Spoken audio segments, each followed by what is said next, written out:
A Palavra de Deus.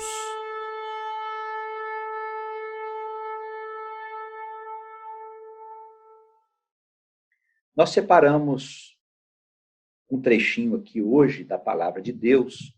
Eu gostaria que os irmãos pudessem acompanhar aí com as suas escrituras, o capítulo de número 6 do livro Apocalipse.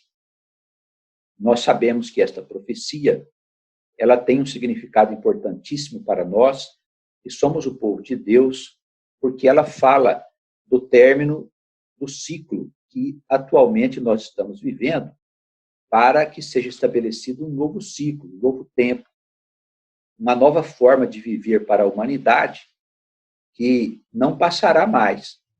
Será, segundo entendemos, pelas profecias, a chegada do reino de Deus, que é aqui na terra mesmo, né? Não é no céu, como pensa a maioria dos religiosos.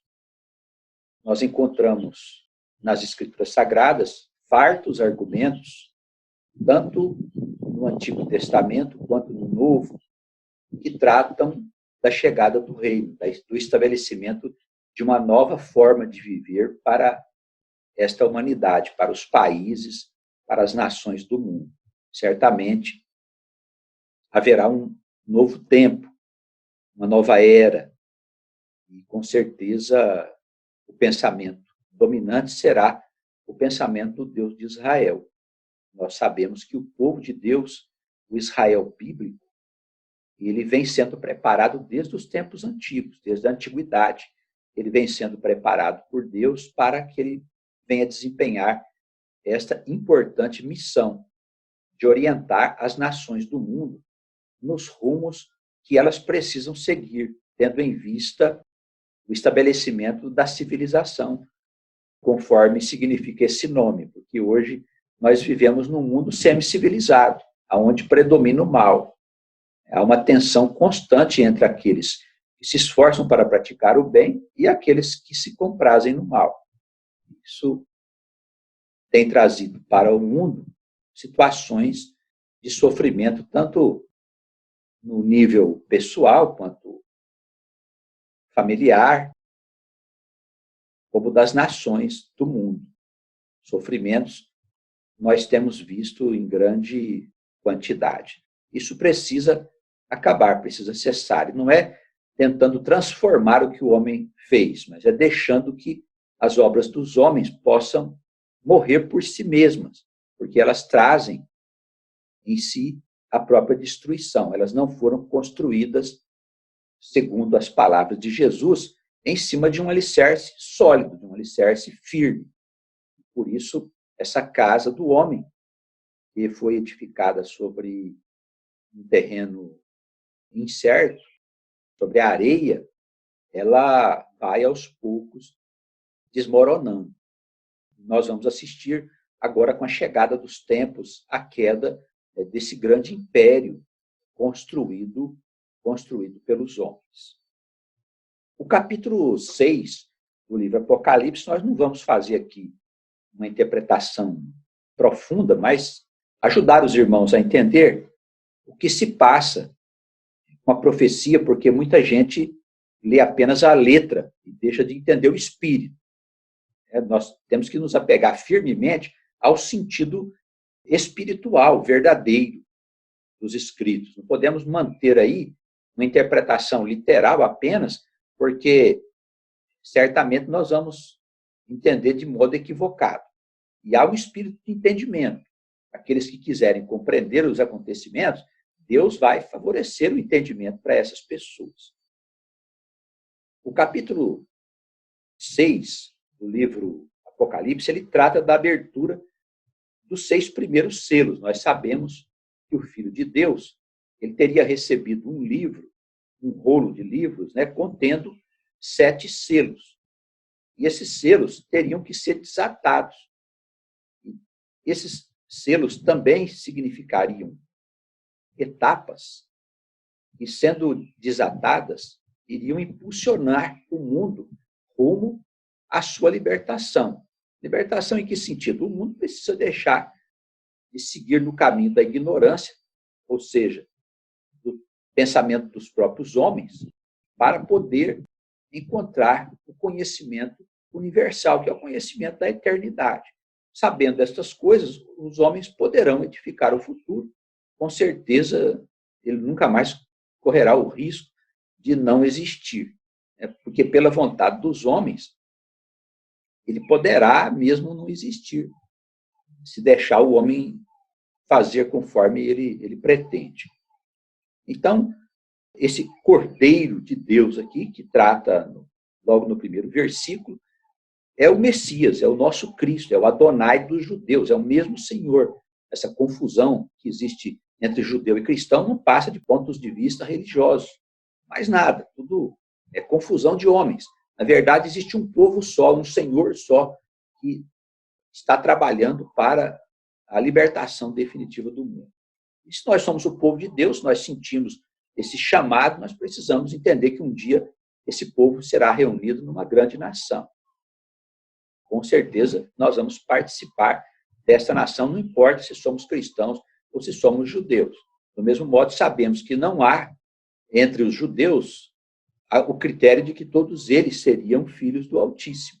Há também entre os judeus pessoas que são descrentes, que não acreditam em Deus, são ateus. Isso mostra que não basta biologicamente nós sermos judeus ou descendentes de judeus para sermos o povo escolhido.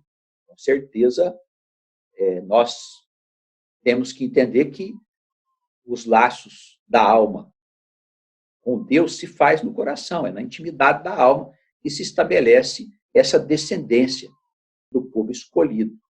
Mas, no meio dos judeus e dos cristãos, e até fora desse âmbito, nós vamos encontrar muitas almas que pertencem ao povo de Deus, e no tempo certo essas almas serão levantadas devidamente. Começa o capítulo 6 dizendo o seguinte: havendo o cordeiro aberto um dos selos, olhei e ouvi um dos 4 animais que dizia, como em voz de trovão, vem e vê. Esses animais são os animais viventes, são seres aí, digamos, simbólicos, que estavam ali diante do trono de Deus. Eles foram vistos também por outros profetas. São seres que nós ainda não entendemos muito bem qual é o papel da sua existência, mas eles são reais, retratam a grandiosa vontade de Deus e os acontecimentos que certamente vão passar-se aqui na Terra, né? Vão acontecer, vão se desenrolar aqui na Terra. Olhei e eis um cavalo branco. O profeta, no seu transe espiritual, ali fora do seu corpo, ele vê algumas coisas acontecendo e ele interpreta e escreve aquilo que ele viu. Olhei e eis um cavalo branco.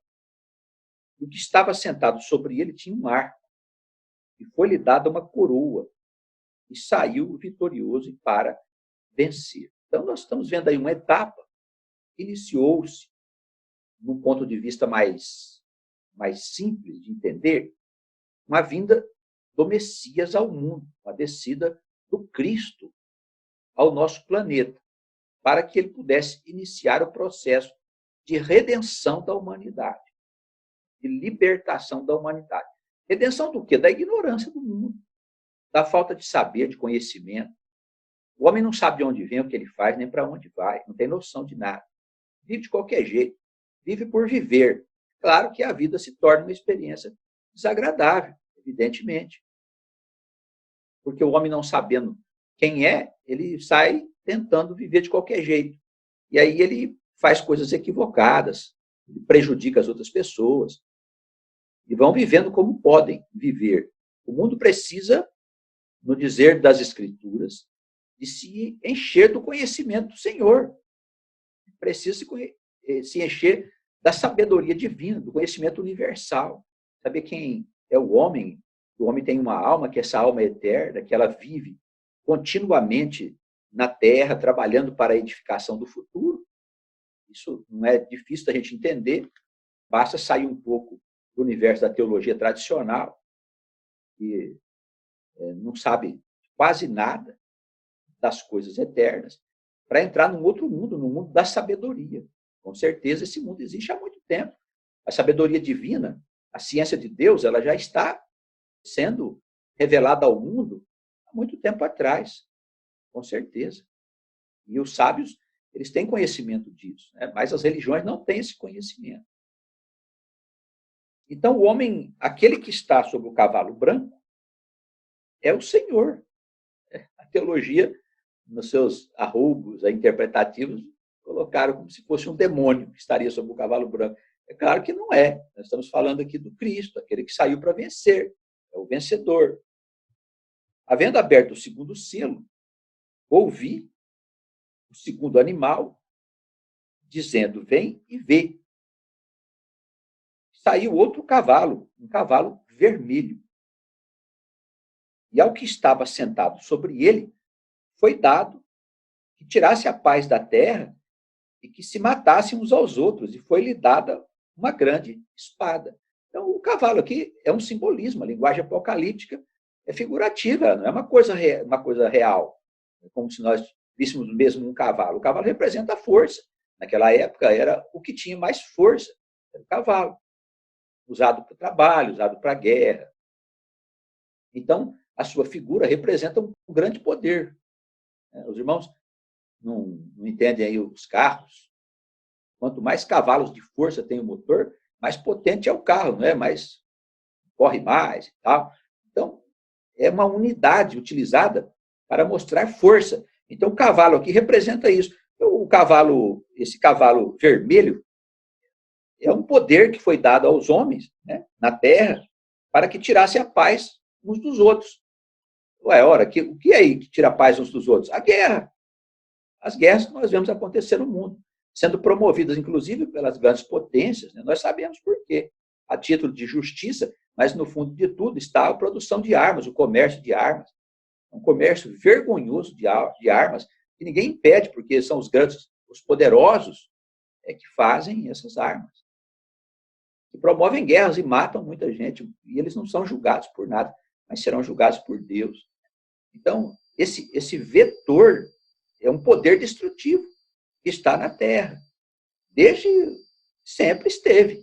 Mas ele assumiu um caráter de destruição nesse período que vai finalizar esse ciclo que nós estamos vivendo.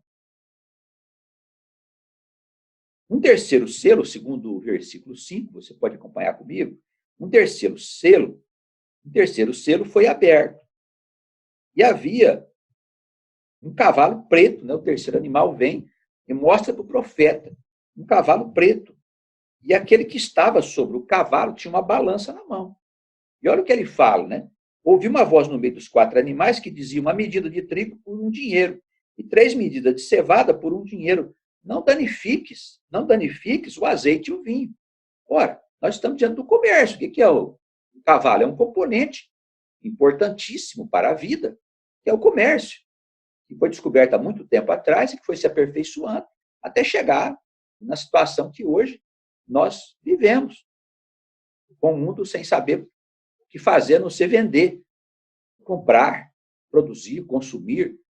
E essa pandemia está mostrando muito bem isso.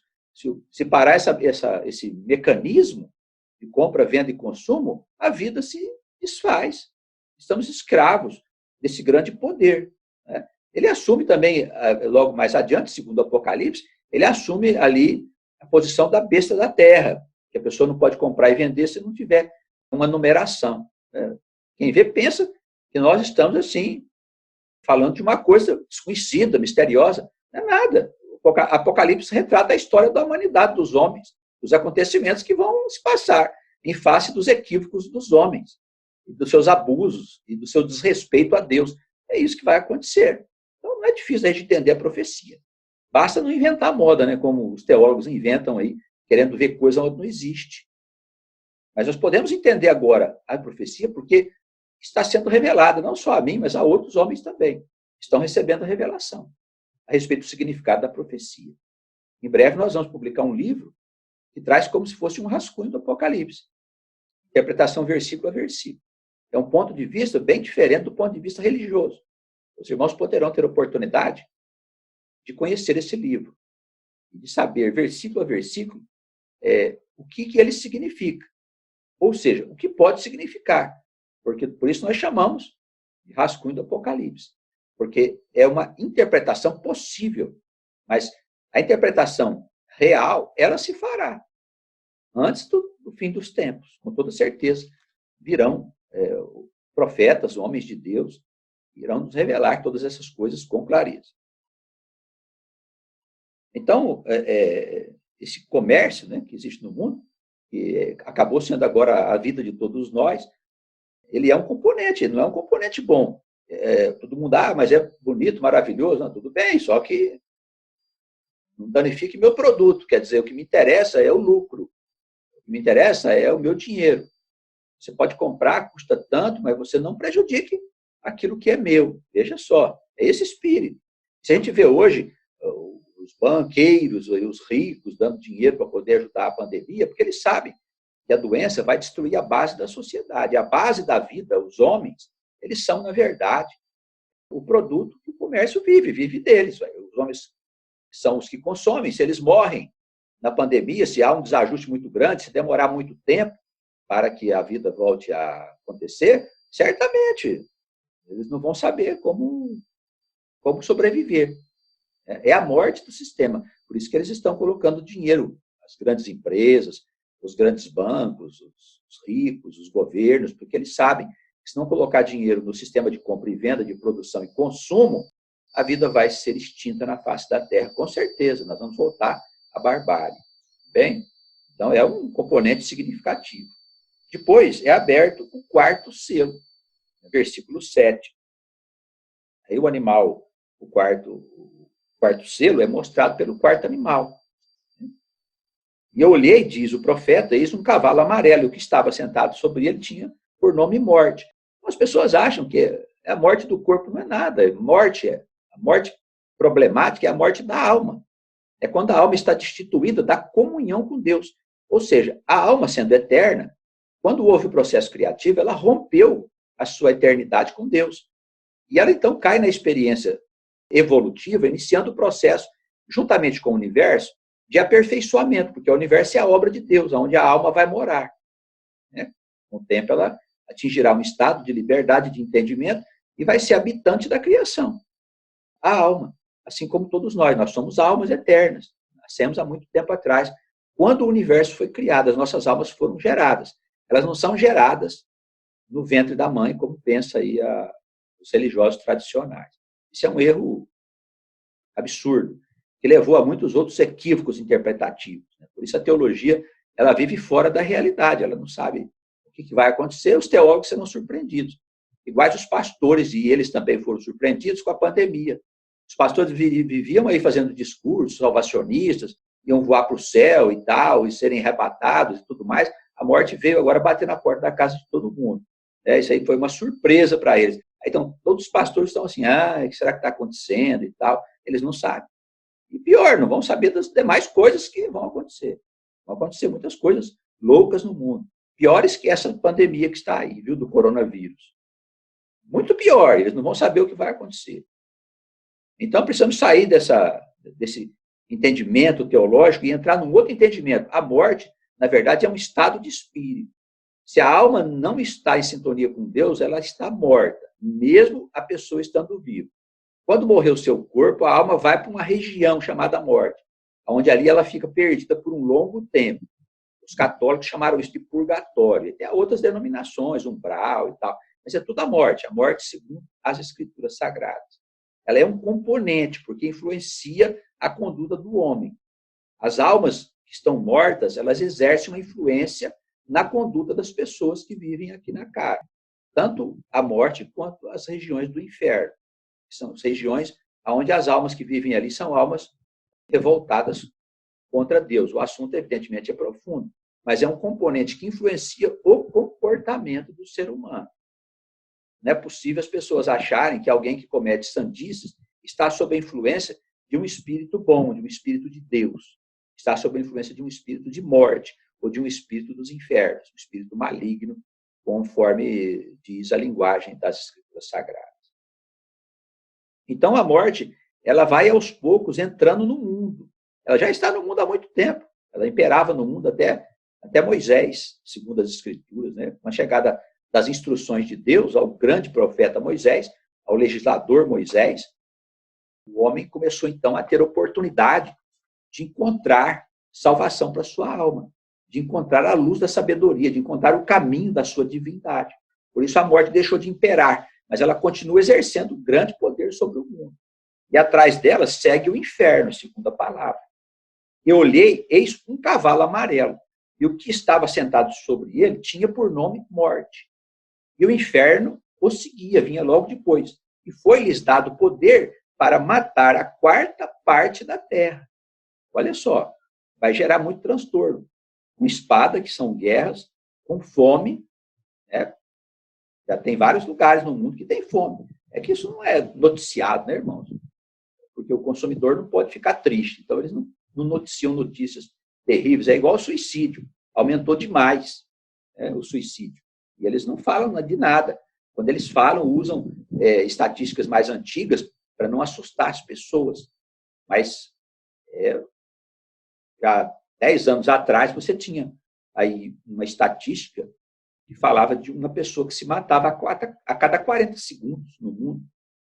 E essa estatística foi repetida recentemente agora, como se fosse atualizada. E, na verdade, não é atualizada. A situação é muito mais grave do que parece. Para cada caso de suicídio no mundo, há 8 tentativas. Só para os irmãos verem como a morte vem imperando sobre o mundo, influenciando sobre o mundo, fazendo as pessoas tirar sua vida achando que vão encontrar paz, extinguindo a sua vida. Na verdade, vão encontrar muito sofrimento, porque a alma não se extingue. A alma é eterna, ela é gerada por Deus. Quem se mata está fazendo o caminho contrário ao caminho que gerou a criação. Esse é um caminho doloroso. Então, a alma não se extingue, evidentemente. Matar-se não é solução para nada. Eu só estou dizendo isso aqui para os irmãos saberem como que a sociedade procura esconder essas coisas das pessoas. Não noticiam nada ligado ao suicídio, porque acham que isso estimularia outras pessoas a cometer o mesmo desatino. A situação do mundo é muito mais grave do que nós podemos imaginar. Muito mais grave. Eu penso, acredito, que nós estamos agora atravessando esse período em que a morte está atuando. Essa pandemia pertence à morte. Vai provocar um transtorno enorme no mundo. Espada, que são guerras, fome, e muita fome por aí, ainda vai piorar. E peste, que são doenças, como coronavírus e outras enfermidades que estão espalhando no mundo. E com as feras da terra, quer dizer, com descontrole, inclusive, do comportamento dos animais. Muitos homens vão ser agredidos de toda forma. Então, vivemos esse tempo, é um tempo muito difícil. Mas estejamos atentos, porque logo a seguir, quando abre o 5º selo, nós entramos num período de perseguição.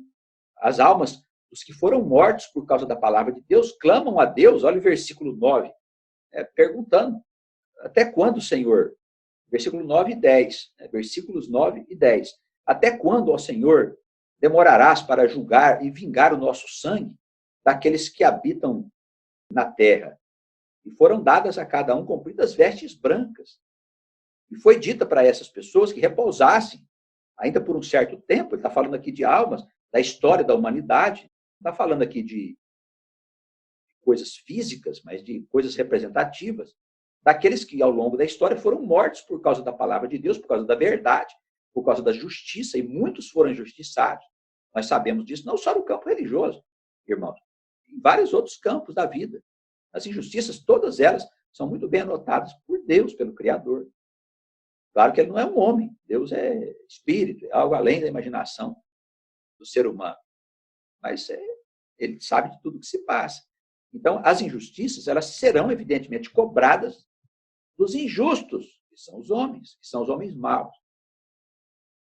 Foram dadas, versículo 11, foram dadas a cada um compridas vestes brancas, e foi dito que eles repousassem ainda por certo tempo, até que se completasse o número dos seus conservos e irmãos que haviam de ser mortos como eles foram. Quer dizer, então, logo depois desse período de morte, de sofrimento, de transtornos, vai se iniciar um período diferente, em que a palavra de Deus vai ser abominada.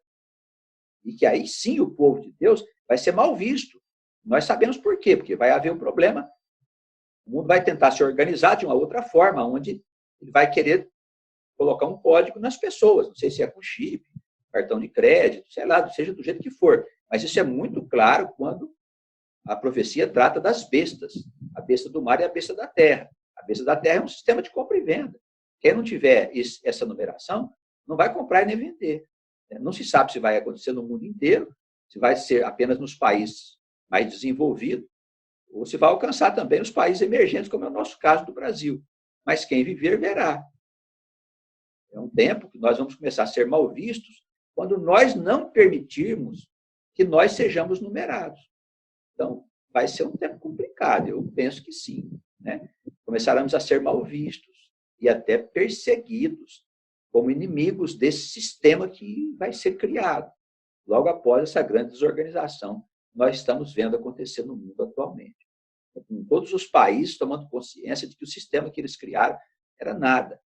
Que uma simples doença que se espalhou pelo mundo é capaz de pôr abaixo todas estas coisas pela fragilidade do sistema, aonde sempre prevaleceu o interesse do lucro. Não prevaleceu nem sequer o instinto de sobrevivência dessas nações, desses países. Eles nunca se entenderam para criar alguma coisa que pudesse dar segurança aos países. A ONU, a Organização das Nações Unidas, é um esforço do homem na tentativa de organizar de uma forma mínima os países, a vida dos países, tomar algumas medidas coletivas para que haja um mínimo de segurança, mas nem isso é possível, porque é uma organização onde os países desenvolvidos, os países mais ricos, têm poder de veto, né? Os mais poderosos que têm armas destrutivas, eles têm poder de veto. Se todo mundo resolver que sim, e um deles resolver que não, o sim de todo mundo não vale. Vale só daquele que tem o poder de veto. Então, é uma grande organização. Né? A intenção é ótima, mas você acha que os poderosos iam permitir que os países menos desenvolvidos, que a maioria pudesse prevalecer sobre a minoria? Claro que não. Né? Porque o que está em jogo são os interesses desses países poderosos. Tudo isso é miúdo diante do reino de Deus que vai chegar. É miúdo, tudo isso vai se desfazer. Mas nós, se vier mesmo esse controle, eu acredito que vem, nós começaremos a ser mal vistos. E pelo que se vê aqui, o povo de Deus será perseguido por causa da palavra de Deus, por causa da verdade de Deus, por causa da verdade revelada, por causa do reino que vai chegar e vai substituir todo o sistema humano. É claro, nós estamos diante de uma situação gravíssima. Tá bem? Eu penso que a pandemia do coronavírus, já houve outras pandemias, mas essa pandemia, ela abalou o sistema criado pelos homens. Foi um golpe muito sério, desferido por Deus, né? Porque tudo é Deus, por Deus, sobre o sistema humano, para mostrar ao homem que o homem não é nada. Mas o homem vai conseguir resolver os problemas dele, está escrito lá. Depois que eles resolverem esses problemas, eles vão se encher de alegria, de euforia. Agora sim, agora nós damos conta e tal, vamos fazer o nosso futuro. Continuando com Deus de lado. Né? E haverá um tempo muito difícil para nós que somos o povo de Deus. Esse tempo durará 42 meses. No final dele, a humanidade irá sofrer um grande abalo. Se você quiser saber o que é que vai acontecer, nós vamos, como eu disse há pouco, publicar um livro. Você vai poder ler versículo a versículo os graves eventos que ainda deverão vir sobre esta humanidade. Tá bem? Então, nós queremos conclamar os irmãos que estão recebendo a palavra a se manter firmes e fiéis ao nosso Deus. Primeiro, porque nós não acreditamos na morte como as pessoas pensam. Veja só, dizem que essa praga, o coronavírus, ele atinge, em maioria, os mais velhos. O que nós temos de melhor em termos de espíritos, de almas, de pessoas experimentadas? Os mais velhos, claro, eles viveram num tempo diferente do tempo da modernidade, diferente dos meninos que estão sendo formados hoje, aí por esse meio tecnológico. Né? Os meninos estão sendo criados para viver no mercado, para fazerem negócios, tal. Tudo é dinheiro, poder, glória, coisa que verdadeiramente não tem valor, verdadeiramente, perante Deus, perante o futuro da humanidade. Claro que um mundo civilizado, um mundo do futuro, futurista, não vai ter dinheiro, eu sinto muito. Alguns banqueiros pensam que vão continuar fazendo negócios lá. Não vai ter dinheiro. Naturalmente, o dinheiro vai ser extinto. Porque no mundo esclarecido não tem necessidade de dinheiro, pois há recursos para todas as pessoas viverem e serem felizes. Então, nós estamos diante de uma grande mudança que vai ocorrer no planeta. Para nós, tudo está seguindo a vontade de Deus e os ditames do nosso Deus. Tudo está se passando conforme está previsto nas Escrituras Sagradas. Os mais velhos são as melhores almas que nós temos no mundo atual. Nós sabemos que boa parte da população do planeta vai partir daqui nos eventos apocalípticos. Os sobreviventes, eles vão começar a história de novo e reconstruir a civilização. Todas as nações, os países, vão ser reconstruídos pelos que ficarem sob a orientação do pensamento de Deus, do pensamento divino. Não é de religião, não é nada de império religioso, essas coisas loucas que a gente vê por aí, de pessoas religiosas que se radicalizam, que quer se impor à força de armas, de atentados. Não é nada disso, não, irmãos. É outra coisa. O reino de Deus é outra coisa, é um reino de esclarecimento acerca das verdades eternas. As religiões serão extintas, elas vão desaparecer da face da terra. Então, esses homens que estão morrendo, esses mais velhos, são as almas boas que nós temos. Eles não morreram. A alma não morre. Ao contrário, Deus está recolhendo, vamos dizer, essas plantas, esses frutos bons, né, que o plantio produziu, para que eles possam ser lançados no futuro. Daqui a 100 anos, com certeza, eles vão estar renascendo. Vão estar renascendo daqui a menos tempo, talvez, aí Deus é que sabe. Mas possivelmente é uma geração de crianças e de jovens que vão assumir a humanidade logo após os eventos apocalípticos, que são nossos filhos e netos. Nós vamos ainda pegar esse período.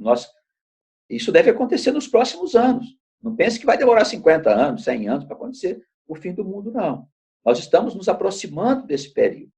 Então, nossos filhos, nossos netos, eles com certeza vão assumir as responsabilidades na reconstrução do mundo novo. E os velhos que estão indo embora agora, certamente voltarão com a sua experiência, porque a experiência não é perdida, a alma acumula experiência. Né? A alma é como se ela evoluísse, se tornasse cada vez mais aperfeiçoada na experiência que ela vive. Ela não dá marcha a ré, ela sempre acompanha o movimento evolutivo do universo. Né? Isso é questão de evolução, nós temos um conceito um pouco diferente, mas para a pessoa comum pode ser utilizada essa mesma expressão. Então, esses velhos que estão partindo, agora nessa época do coronavírus, eles não estão morrendo, eles estão simplesmente sendo levados para a eternidade. Por Deus, as almas não morrem. Eles vão seguir nascendo nas suas linhagens biológicas no futuro, como netos e bisnetos daqueles que ficaram aqui. Então, irmãos, é claro que Deus utiliza tudo o que se passa para o bem. Não há o mal. O mal é só um ponto de vista. O mal é quando as pessoas se deixam dominar por pensamentos que não são condizentes com os planos de Deus. Então, o sofrimento aparece e as tragédias. Mas se nós andarmos nos caminhos do Senhor, tudo correrá bem, tudo dará certo. Então, nós que somos o povo de Deus, nós precisamos ver a morte de uma forma diferente. Não pode ser como aqueles que acham que a alma fica dormindo, outros acham que acabou tudo. Isso é um pensamento da imaturidade, produto da imaturidade do ser humano, do seu pouco conhecimento. Mas é tempo de mudanças, é tempo de esclarecimentos, e nós precisamos esclarecer a quem nós pudermos a respeito da chegada do Rei. Sejamos firmes e confiantes no nosso Deus, porque o Deus de Israel, ele é um Deus verdadeiro, tudo que ele promete se cumpre perfeitamente. Que nós sejamos assim abençoados pelo nosso Deus. Nós queremos pedir as bênçãos a todas as famílias, a todos os irmãos, estejam tranquilos e firmes, procurando ouvir as autoridades acerca da quarentena, saindo o mínimo de casa, se protegendo, protegendo as pessoas que vivem do seu lado. Vamos aguardar o movimento dos homens que estão à frente desse trabalho, dessa luta contra a pandemia. Tudo isso é aprendizado para nós, viu? Para eles e para nós também, que somos o povo de Deus. Vamos fazer, assim, um pedido especial ao nosso Deus, nos conceda mais uma semana de luta e renove nossas forças, nossos pensamentos. Nós sejamos obedientes às autoridades, aprendamos a ser submissos às leis, porque quem não respeita a lei que está aqui do nosso lado, não respeita a lei de Deus. Então, sejamos submissos às leis dos homens e às leis de Deus, a não ser que as leis dos homens, elas contrariem a lei de Deus. Assim, nós não obedeceremos. Se as leis dos homens contrariarem as leis de Deus, nós não vamos obedecê-las. Mas não é isso que nós temos visto. Ao contrário, as leis dos homens se fundamentam nas leis de Deus. Basta você conhecer as Escrituras, conhecer a história. Você vai ver que, na verdade, a civilização existe, especialmente a civilização ocidental, por causa da palavra de Deus, por causa das Escrituras sagradas. Nós precisamos entender isso e saber que nós fazemos parte de um movimento que vai levar esta humanidade desse triste estado de injustiça e de medo para um estado glorioso, para um estado de luz, de paz, de realizações que jamais passará. Nós sejamos assim abençoados, todos nós, nossas famílias, nossos amados, nossos filhos, nossos queridos, que estão perto, que estão longe, e todo o povo de Israel, todas as ovelhas que estão espalhadas no mundo, sejam cristãos, sejam judeus, sejam gentios, não importa quem seja. Onde houver uma alma que seja ovelha do Deus de Israel, que seja guardado e protegido e preparado para os grandes desafios que nós temos pela frente. Que as bênçãos do Eterno permaneçam com todos nós, hoje e sempre. Amém.